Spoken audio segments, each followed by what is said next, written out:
Yo, what's going on, guys? It's Houston Sports Talk back in another video today, and today I'm going to be going over my biggest winners and losers from day one of NBA free agency. I'm excited to go over this.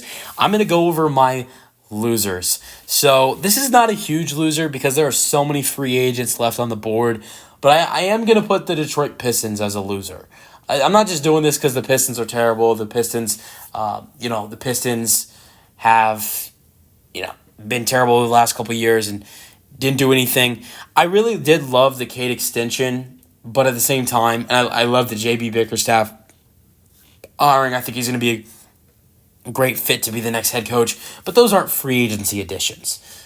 So, with that being said, the Pistons, who have have some of the most money to spend in free agency and have been linked to guys like Miles Bridges, Tobias Harris, other guys.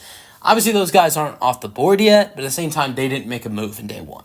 We did see a decent amount of moves in free agency day one, not as much as normal, but at the same time, I was thinking they'd get aggressive early. That did not happen. Maybe something changes in day two. They're not a huge loser in day one, just a small loser. But next, we have the bigger losers. And look, I'm going to give this one to the Clippers. Look, I love the James Harden re-signing. The fact that you didn't have to, go up to a 3 or 4 year deal for James Harden. Just a 2-year deal, $70 million, coming with a player option. Love that. I also like the additions of Kevin Porter Jr. and Derek Jones Jr. But at the same time, you're losing Paul George. The Kawhi Leonard, Paul George experiment is over. And I'm starting to get a little bit worried that the Clippers might have Derek Jones Jr. as a Paul George replacement. Look, adding in someone like Tobias Harris or what we've heard with rumors, DeMar DeRozan, would be a good Paul George replacement. Obviously, Tobias Harris is nowhere near Paul George. I would say that DeMar DeRozan is quite close to Paul George. If not, maybe some might say he's better than Paul George. So with that being said, DeMar DeRozan would be a perfect replacement. And then Tobias Harris would be not as great as Paul George, but he'd be a solid replacement to bring back to LA. So, but at the same time, Tobias Harris and DeMar DeRozan, either or, would be way better than Derek Jones Jr. being the replacement. I like Derek Jones Jr., but at the same time, there's not a way to replace Paul George. I'm still hoping that Derek Jones Jr. is someone they like and want to bring off the bench, and they would love to potentially bring in DeMar DeRozan or Tobias Harris to potentially replace Paul George. Because if, their plan is to replace him with Derek Jones Jr., that means their starting lineup is, James Harden, Terrence Mann, Derek Jones Jr., Kawhi Leonard, Zubac.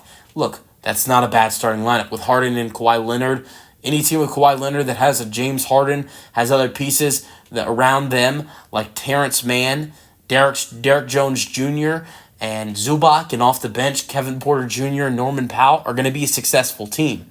But they are not going to win a championship. And they're going to fall a lot in the West. They were the 4th seed this year with Paul George. I think they'd probably fall to a play-in category type of team, knowing Kawhi's injury problems, if they lose Paul George and replace him with Derek Jones Jr. Now, if you add in a DeMar DeRozan and your offseason looks like, okay, we lost Paul George, but we've added in DeMar DeRozan, Kevin Porter Jr., Kevin Porter Jr., Derek Jones Jr., and DeMar DeRozan, and we're probably going to lose Russell Westbrook as well. Look, I'm not going to say you're going to be the 4th seed again, but you have a good chance of the Western Conference, just like you did last year with DeMar DeRozan and the other pieces you've added in. So I'm going to have them as a loser right now just because we don't know.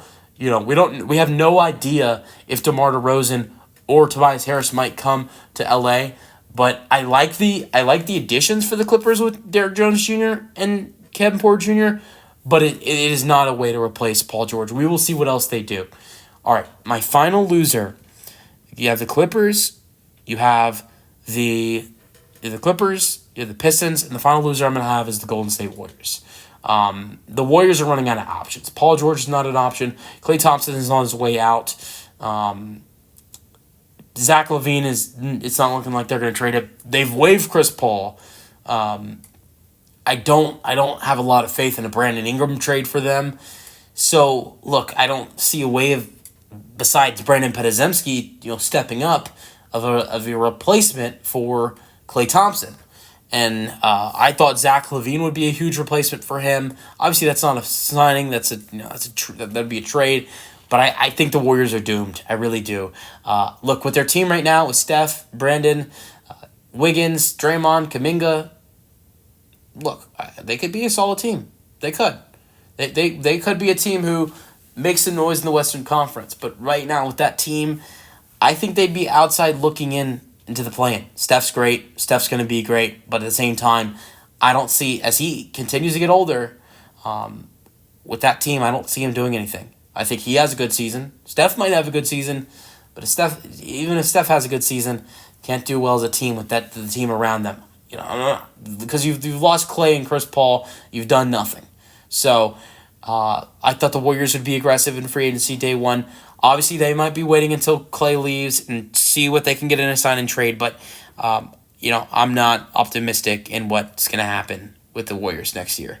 Now let's get to the winners. It's a winning type feeling right now. And I'm going to start with the Philadelphia 76ers. And I'm not just saying this because we know they're going to get Paul George. It's the other moves they've made. I love Eric Gordon. I love the Eric Gordon addition. Cheap deal to bring in Eric Gordon. I love it. Eric Gordon is a great shooter. And right now they need a shooting guard with Bradley Beal. Sorry, not Bradley Beal. With, what's the name? Buddy Hield and DeAnthony Melton being free agents. They need a shooting guard. They did that. Bringing in Eric Gordon. Also, they re-signed Kelly Oubre Jr. Oubre Jr. averaged 15 and 5, and they re-signed him to a 3-year, $16 million deal, $16.3 million deal. They gave Oubre $5.4 million a deal. That is such a steal by the 76ers front office to get Oubre Jr. back for $5.4 million. Yes, that does comes with a player option. But then the final move. I love this move out of both of them. As much as Oubre Jr. is a steal for that money, this is the biggest move for them, I believe. Andre Drummond, 2-year, $10 million deal with a player option after the first year. Andre Drummond averaged 9 points per game and 9 rebounds per game with 1 steal per game and almost 1 block per game as a backup center. I believe he's the best backup center in basketball right now. The best backup center in basketball is getting paid $5 million a year. And also, not only is the best backup center in basketball going to the 76ers, but going to a 76ers team that has a star center like Joel Embiid on their roster, and the star center in Joel Embiid, who at the center position finds himself to get injured. He only played 39 games in the 2023-24 season. He missed a total of 43. So, Drummond, who only had to start in 10 games this past season for the Chicago Bulls out of 79 played. Vucevic only missed 10 games for the Bulls. But at the same time, Vucevic, yes, only missed 10 games. Drummond did terrific when starting. Look, if Joel Embiid, God forbid, goes down, you have a guy like Drummond to start and be amazing for you. And he's going to be great when Joel is healthy and Drummond's just on the floor because Embiid's taking a rest. I love those 3 additions for Philadelphia, but let's move on to my next winner. My next winner is the San Antonio Spurs. I love that the Spurs have gotten gotten Victor Wembanyama a point guard in Chris Paul. It's a great addition. It's a little bit over $10 million to get Wemby a point guard. I know Chris Paul is at the end of his career at almost 40 years old, but Chris Paul still averaged 7 assists per game and only 26 minutes per game last season with the Golden State Warriors. So Chris Paul at his age can still facilitate like he's always done. Look, offensively and scoring the basketball, he is not as productive as he used to be. But at the same time, he averaged 10 and 7 last year for the Golden State Warriors in the lowest minutes of his career. Usually averages 30 up until this season, usually averaged around 32 to 34 minutes per game in the last 5 seasons. But this past season, he only averaged 26, but still managed to average nearly 10 points per game and 7 assists per game. He still was great defensively for the Warriors, and he's going to do all those things for the Spurs. Still shoots amazing from 3. I love the addition for the Spurs. If Paul's going to be starting, he's going to get more minutes than he did, 26 minutes per game. I would think Chris probably gets back to his normal at 32 minutes per game for the San Antonio Spurs. Maybe a little bit less at 30 or 31 potentially. So let's say he's in that area. Those are more minutes than last season. I think Chris Paul is going to do great with the San Antonio Spurs. And then my final winner is the Orlando Magic. I love the Kentavious Caldwell-Pope signing because we witnessed the Orlando Magic's three-point shooting in the Cleveland Cavaliers first-round playoff series. And it was terrible. It was horrendous to watch. Their defense was terrific. I believe the Cavaliers only had one game in that 7-game series going over 100 points. Their defense was terrific. So that's one of the reasons I love this signing, because Kentavious Caldwell-Pope is a terrific defender, and he's going to fit right in defensively in Orlando. But the three-point shooting is another thing. He shot over 40% this season. He's been a good three-point shooter his whole career. They need three-point shooting. They don't need defense, but they're already good defensively. He makes them even better defensively. So I love that addition. It's a little bit expensive at $22 million a year, player option at the end of the third year. But at the same time, yes, is this an expensive contract for the Orlando Magic? But he also brings in championship experience. He's a 2-time NBA champion with the Lakers and the Nuggets. This is a young roster with not a lot of veteran experience. I mean, this past season, yes, they had Joe Ingles and a couple other players with veteran experience on their roster. Gary Harris, I think, was another guy. But Gary Harris, Mo Wagner, Joe Ingles, those veteran guys on their roster, free agents, they have a championship veteran player on their roster. That is huge. Look at a guy like Jeff Green with the Houston Rockets, a teammate of Kentavious Caldwell-Pope. Jeff Green got paid a bunch of money last offseason to go and be a veteran player for a young team. Look at the Houston Rockets, who made so many signings last offseason and overpaid guys like Jock Landale. Sorry, not Jock Landale. They did do that. But what I'm trying to mean is they overpaid Jeff Green, they overpaid Fred VanVleet, they overpaid Dylan Brooks. They didn't pay them just to go to Houston and play and bring bring what they bring to a basketball court, but they also came to Houston to be a veteran leader and teach these young guys. That's what I believe Kentavious Caldwell-Pope's going to do for the Orlando Magic. So if you're wondering, $22 million for Kentavious Caldwell-Pope, he is going to be a leader for this Magic team. This is a young Magic team, and they could use a guy like Kentavious Caldwell-Pope who's won championships on their roster. I love the addition. So to recap my winners and losers, I have the Orlando Magic, the San Antonio Spurs, and the Philadelphia 76ers as my winners in day one.